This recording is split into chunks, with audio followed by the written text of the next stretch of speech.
The focus of this discussion began when a 15-year-old freshman was sexually assaulted by a senior as part of a campus custom known as Senior Salute, a game where upperclassmen competed to have sex with younger students. In 2015, the culprit was acquitted of felony rape, but found guilty of misdemeanor sexual assault and endangering the welfare of a child. You have repeatedly said you were just an advocate.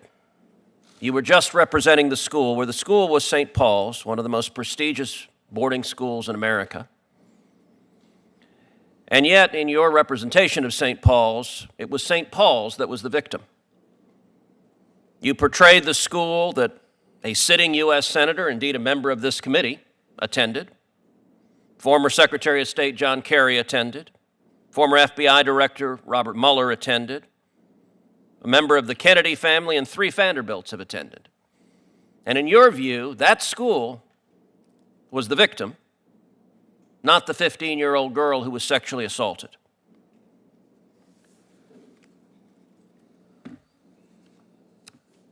Your response to Senator Hawley was, "I was just representing my clients." Well, I'll tell you, Mr. Delaney, you represented your clients very poorly.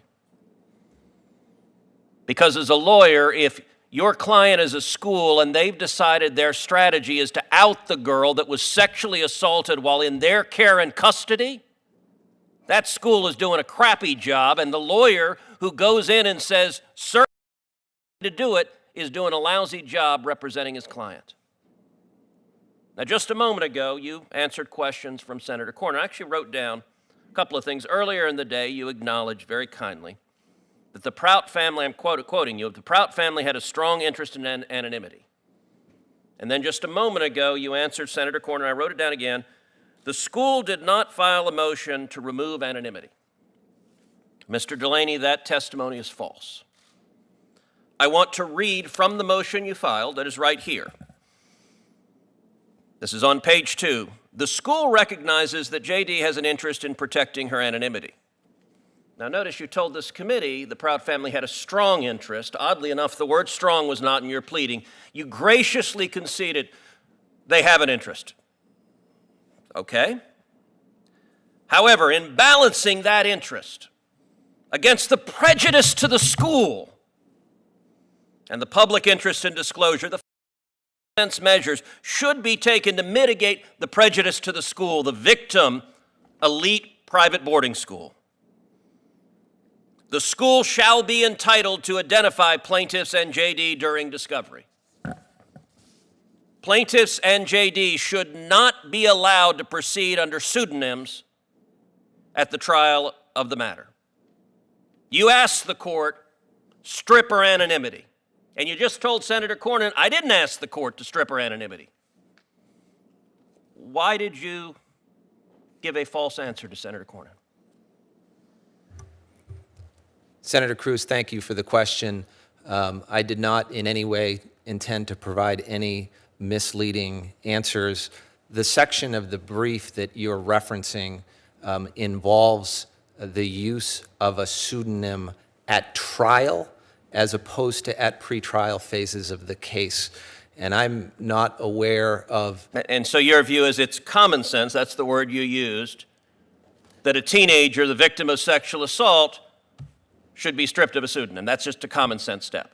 No, I'm saying that First Circuit precedent treats the use of fictitious names before a jury at a trial quite differently than it does at pretrial phases. So Mr. and Mrs. Prout are here today. Thank you for coming. You and your daughter have been victimized now 3 times. First, on that horrific night. Secondly,